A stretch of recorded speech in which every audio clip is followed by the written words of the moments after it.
राकेश यादव। आज हम class 11th physics chapter 7 का न्यूमेरिकल क्वेश्चन सॉल्व करेंगे। अभी तक मैंने आपको 2 क्वेश्चन न्यूमेरिकल सॉल्व कराए थे फ्रिक्शन से। इसी में आगे बढ़ते हुए क्वेश्चन नंबर 3 की हम बात करते हैं, जो बहुत ही आसान क्वेश्चन है। कह रहा है एक पिंड खुरदरे क्षैतिज तल पर 2 मीटर पर सेकंड स्क्वायर की मंदन से गति कर रहा है। मंदन मतलब होता है त्वरण का विपरीत, मतलब उसकी पीछे की ओर त्वरण लग रहा है। आगे अगर वस्तु गति कर रहा है तो उसके विपरीत त्वरण कार्य कर रहा है। तो पिंड तथा तल के मध्य गतिज घर्षण गुणांक ज्ञात करो। ठीक है, और आपका जी का वैल्यू दिया हुआ है 10 मीटर पर सेकंड स्क्वायर। तो अब देखिए, इस क्वेश्चन को अगर सॉल्व करना है तो बहुत ही आसान क्वेश्चन है। ए दिया हुआ है 2 मीटर पर सेकंड स्क्वायर, स्मॉल जी 10 मीटर पर सेकंड स्क्वायर, और आपको गतिज घर्षण गुणांक निकालना है, मतलब म्यू के निकालना है। तो आपको मैं पढ़ाया था एफ के इक्वल टू होता है म्यू के आर। क्या होता है F K equal to mu K are. इसको मान लेते हैं समीकरण नंबर फर्स्ट। ओके, तथा आप पढ़े हैं F equal to M I, तो F K equal to M आई हो गया। तो एफ के इक्वल है, तो from equation first and second we get M mu K R equal to होगा हमारा एम ए। अब हम आपको बताए हैं आर इक्वल टू होता है एम जी। ओके, तो म्यू के M G equal to M I, तो एम सी एम कैंसिल हो गया हमारा, तो म्यू के क्या आ गया ए अपान जी। तो त्वरण दिया हुआ हमारा 2, जी दिया हुआ है 10, डिवाइड कर देंगे 0.2। तो इस प्रकार हमारा आंसर, हमारा गतिज घर्षण गुणांक म्यू के कितना आ गया 0.2 मीटर पर 0.2। इसका कोई भी मात्रक नहीं होगा, बिकॉज क्योंकि ये क्या है, ये ऊपर भी त्वरण है नीचे भी त्वरण है, कैंसिल आउट। अब बात करते हैं क्वेश्चन नंबर 2 की। ये भी अच्छा क्वेश्चन, अच्छे लेवल का है। 2 केजी द्रव्यमान का एक गुटका फर्श पर रखा है। स्थैतिक घर्षण गुणांक 0.4 है। 2.4 न्यूटन का एक बल एफ चित्रानुसार गुटके पर लगाया जाता है। बात करते हैं क्वेश्चन नंबर 2 का। तो 2 केजी द्रव्यमान का एक गुटका फर्श पर रखा है। स्थैतिक घर्षण गुणांक 0.4 है। 2.4 न्यूटन का एक बल चित्रानुसार गुटके पर लगाया जाता है। तो गुटके तथा फर्श के बीच घर्षण बल ज्ञात करो। ठीक है, फिगर दिया हुआ, ये गुटका आपका है, ये फर्श है, इसके बीच कितना घर्षण बल लगे उसी को हमको निकालना है। एम इक्वल टू दिया हुआ है 2 kg, म्यू दिया है 0.4। तो देखो फर्श, अगर यह गुटका है तो गुटका नीचे की ओर बल लगाएगा और ऊपर की ओर इसका अविलंब प्रतिक्रिया बल कार्य करेगा आर। तो अविलंब प्रतिक्रिया आर एम जी होगा, और एम जी निकल गया 19.6 न्यूटन। अब निकाल सकते हैं हम सीमांत स्थैतिक घर्षण बल क्या होगा। एफ एस इक्वल टू होगा mu S R. Mu S आपका है दिस, आर है आपका दिस, 7.8 फिर आ गया आपका क्या एफ एस। अब चूंकि देखो आप एफ एस का जो वैल्यू है वह जो हमने आरोपित किया है बल, मतलब जो हमने आरोपित किया था बल कितना 2.5 न्यूटन, उससे क्या है अधिक है।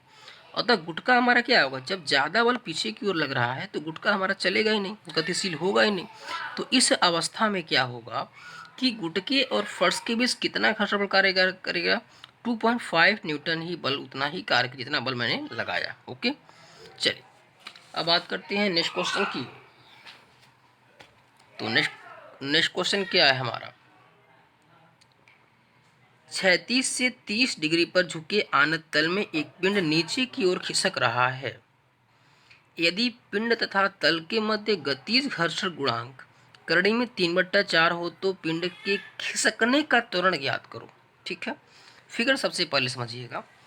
जैसे मान लीजिए यह कोई आनत तल है, ठीक है, झूला सरकने वाला, इस पर एक कोई ये पिंड रखा गया है। ठीक है, तो देखिए इस पिंड का भार एम जी नीचे की ओर लगेगा, ये कोण थीटा 30 डिग्री दिया हुआ है, ये भी 30 डिग्री होगा।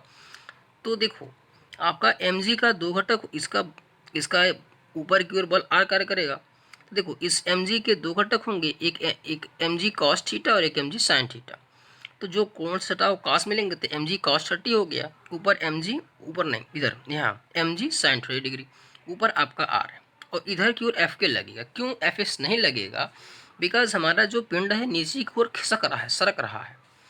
तो हम अब पिंड हमारा किस त्वरण से निकलेगा, मान लेते हैं ए त्वरण से, तो F equal to M A बल लगेगा, F equal to M A बल लगेगा नीचे की ओर, क्योंकि पिंड हमारा नीचे की ओर खसक रहा है। अब जब पिंड ए त्वरण से नीचे की ओर खिसक कर आ रहा है तो क्या होगा, हमारा नेट जो फोर्स है एम ए से आ रहा है, एम ए गति समीकरण लगाइए, मैं आपको चैप्टर 6 में पढ़ाया था गति का समीकरण, how to write a motion of equation. तो एम ए लग रहा है बल नीचे की ओर, लेकिन नेट फोर्स इसका क्या होगा, ये ज़्यादा होगा ये कम होगा, तभी तो नीचे आ रहा। तो M G sine theta minus F K equal to M A हो गया इक्वेशन फर्स्ट।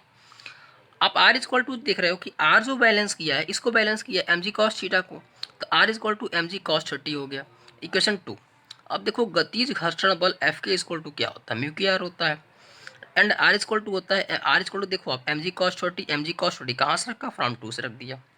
अब एफ के का मान समीकरण 1 में आप रख सकते हो, बहुत ही आसान।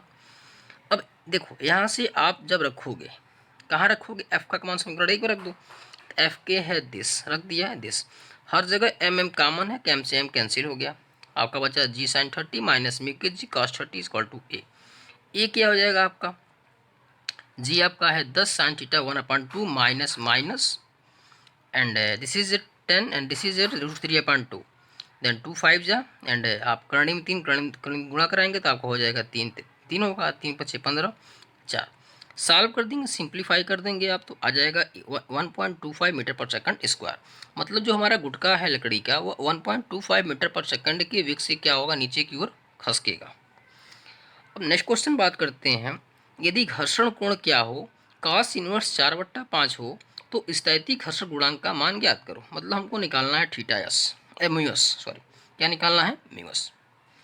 तो चूंकि आपका थीटा एस दिया हुआ cos इनवर्स 4/5, इनवर्स को इधर लाएंगे तो हो जाएगा cos थीटा एस इक्वल 4/5। अब यहाँ से एक समकोण त्रिभुज बन जाएगा, cos थीटा होता है आधार बट्टा कर्ण, तो आधार आपका है 4, कर्ण है 5, तो आपका पाइथागोरस प्रमेय से आ जाएगा 3। अब जैसा कि आप जानते हो कि tan theta is as equal to होता है म्यू एस, तो टेन थीटा इस त्रिभुज से निकाल सकते हो, तो लंब बट्टा आधार, लंब आपका है 3, आधार है 4, तो टेन थीटा इस क्या आएगा 3/4, और टेन थीटा ऐसी क्या होता है, म्यू एस होता है, तो म्यू एस क्या आएगा 3/4। ओके, तो इस प्रकार आज हमने इसका न्यूमेरिकल फिनिश किया। कुछ क्वेश्चन मैं आपको होमवर्क में दूंगा, जिन क्वेश्चन को आप घर पे सॉल्व करोगे, अगर नहीं आता है तो ग्रुप में आप कमेंट करिएगा। Okay, thank you very much.